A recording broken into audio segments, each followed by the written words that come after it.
तरफ, और वित्त वर्ष 2023 की शुरुआत से ही हमने इस वित्त वर्ष के लिए बाजार के आउटलुक के लिए बाजार के दिग्गजों से आपको मुलाकात करवाने का किया है निश्चय। और आज इसी कड़ी में हमारे साथ कार्यक्रम में शामिल हो रहे हैं KR चौकसी इन्वेस्टमेंट मैनेजर्स के MD देवेन चौकसी साहब। देवेन भाई, बहुत बहुत स्वागत है, धन्यवाद आपका समय देने के लिए। पिछला वित्त वर्ष बहुत अच्छा गया बाजार के लिए, गिरते पड़ते ही सही लेकिन पैसे तो बन गए।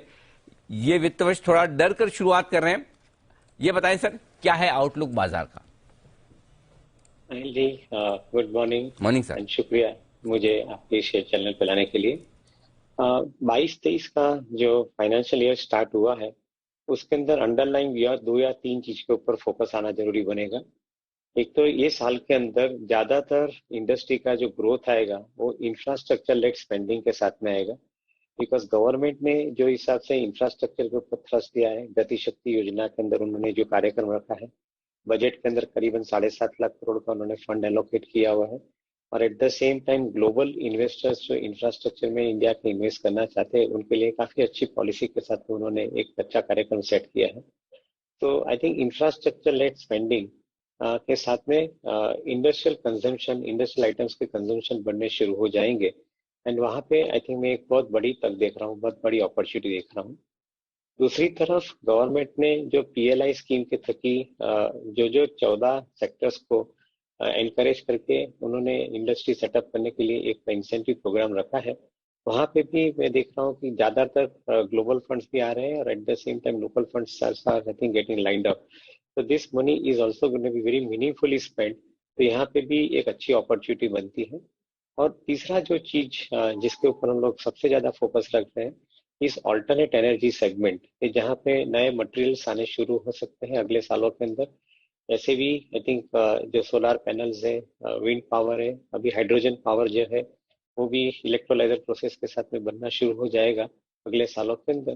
तो मैं ऐसा समझता हूँ कि this is also going to be interacting lot of money. तो ये 3 एरिया के ऊपर लॉन्ग टर्म फंड्स आने की बहुत बड़ी संभावना है। उसके सामने आई थिंक थोड़ी बहुत चैलेंजेस जो रहेगी, वो चैलेंजेस जो कमोडिटी कंजम्पशन जो कंपनी कर रही है उनके लिए चैलेंजेस ज्यादा रहेगी। डिमांड सिनेरियो फॉर्चुनेटली अभी भी इफेक्ट नहीं होएगा, बट मेरे ख्याल से प्रॉफिट मार्जिन के अंदर काफी हद तक इम्पैक्ट आ सकता है। So that will be little bit of a care, that little bit of I think concern that one will have to I think observe and probably exercise in the portfolio. But overall 20 to 23 appears to be a year, in particular in the second half, कि जहाँ पे assuming that the things are getting stable, including oil prices, तो मैं ऐसा समझता हूँ कि I think second half of the financial year should be meaningfully a good year as far as I think the outlook is concerned. Okay, तो बिल्कुल, तो ये है आपके लिए पूरे साल का आउटलुक। लेकिन अब कुछ और चीजें जो इस साल के लिए बड़ी अहमियत वाली है, कल क्रेडिट पॉलिसी आने वाली है। वैसे तो अमेरिका में ब्याज दरें बढ़ने का सिलसिला शुरू हो चुका है। देवेन भाई, हमारे यहाँ भी ऐसा होने की तैयारी है या अभी वक्त है? क्या है आपका व्यू क्रेडिट पॉलिसी को लेकर? मेरा थोड़ा व्यूज के अंदर ऐसा बनता है कि RBI is moving in tandem with government objective. Government expand कर रही है इकोनॉमी को, गवर्नमेंट स्पेंड कर रही है मनी इकोनॉमी के अंदर। अगर RBI ये समय के अंदर ब्याज के दर बढ़ाती है तो शायद गवर्नमेंट का जो ऑब्जेक्टिव है वो डिफीट हो जाएगा, and I think accordingly the economy can actually get into the reverse gear. क्योंकि डिफिकल्ट सिचुएशन है कमोडिटी के प्राइस के हिसाब से, इन्फ्लेशन के हिसाब से। तो यहाँ पे आप ब्याज की दर बढ़ाते हो तो actually I think the spending घटक बंद हो सकता है, और स्पेंडिंग बंद होगा या डिले होता है तो obviously economy can go into reverse gear. Currently, RBI is also taking into account few other factors. One important factor is tax collection is remaining extremely high. 1,42,000 crore worth of GST collection, or already I think a significant rise into the direct tax collection. ये दोनों चीज के ऊपर I think economy के अंदर funds काफी अच्छी तरह से आ रहे हैं। तो मैं नहीं मानता हूँ कि इंटरेस्ट रेट बढ़ा के RBI को अभी इकोनॉमी को गति उसकी अटका सके, उसके आई थिंक कंट्रोल करना चाहे। ऑलरेडी इंडिया के अंदर जो बॉन्ड यील्ड के दाम है उसके सामने increase rate of interest American economy या ग्लोबल इकोनॉमी में भी देखे तो उसके सामने उनके लिए काफी हद तक बड़ी आर्बिट्रेज की अपॉर्चुनिटी आज की तारीख में भी है। तो I think let this opportunity continue to attract good amount of global funds. In fact, I think by not increasing the rate of interest in India, rural consumption आप काफी हद तक बढ़ावा दे सकते हो, and as a result of which economy can actually go into a very good track, I think, as far as outlook is concerned. So I would not probably, I think, venture into guess that I think RBI will increase the rate of interest at this point of time. ठीक बात है। तो बिल्कुल ये है आपके लिए पूरा का पूरा ब्याज दरों को लेकर एक्शन। लेकिन एक और चीज है जिस पर नजरें हैं, रिजल्ट सीजन को लेकर। और इस बार के रिजल्ट सीजन पर देवेन भाई थोड़ी सी नजर ज्यादा इसलिए भी कि पता नहीं कमोडिटीज के दाम जो बढ़े, रॉ मटेरियल की कॉस्ट जो बढ़ी है कंपनी की, कहाँ किसके मार्जिन पर किस तरह का असर आएगा, किसी को फायदा किसी को नुकसान, कैसे देख रहे हैं आप? कहाँ अच्छे नतीजों की उम्मीद की जाए, कहाँ पर थोड़ा सावधान रहना चाहिए? एक तरफ जो कमोडिटी प्रोड्यूसर्स हैं, ferrous metal, non ferrous metal, even crude commodities है, कुछ डेरिवेटिव्स, उनके लिए आई थिंक बहुत अच्छा समय है, क्योंकि I think we are also seeing that refining business के अंदर highest ever GRM is being enjoyed right now by the refining companies. Petrochemical और पॉलीमर सेगमेंट के अंदर भी कॉस्ट बढ़ने के साथ में डिमांड सिनेरियो बरकरार है। I think they are passing on the cost to the consumer and delta effect is I think remaining neutral to positive. तो ये एक अच्छी चीज गिनी जानी चाहिए। दूसरी तरफ देखें तो मेटल और मेटल कमोडिटीज के दाम आई थिंक काफी हद तक स्टेडी है, कंसीडरिंग द फैक्ट कि लास्ट 8-10 साल के अंदर कोई नई कैपेसिटी मेटल प्रोडक्शन के लिए नहीं आई है। तो ये समय डिमांड के साथ में आई थिंक भाव भी दाम भी पास ऑन हो रहे हैं। तो I think that is one important point I think which I would like to say about the metal, the commodity companies including metal commodities. उसकी तरफ दूसरी तरफ देखें तो जो कमोडिटी कंज्यूम करने वाली कंपनी है, से फॉर एग्जांपल एफएमसीजी कंपनी से, पेंट कंपनी से, उनके लिए आई थिंक थोड़ा समय चैलेंजिंग हो सकता है, बिकॉज आई थिंक वहां पे इनपुट कॉस्ट बढ़ेगी। बट मार्च एंडेड क्वार्टर के अंदर मैं नहीं देखता हूँ इसकी इम्पैक्ट ज्यादा आएगी। शायद अप्रैल टू जून ऑन क्वार्टर में के अंदर इम्पैक्ट ज्यादा आ सकती है, बिकॉज मार्च एंडेड क्वार्टर के अंदर I think this companies are also having the advantage of lower cost inventory which the continued.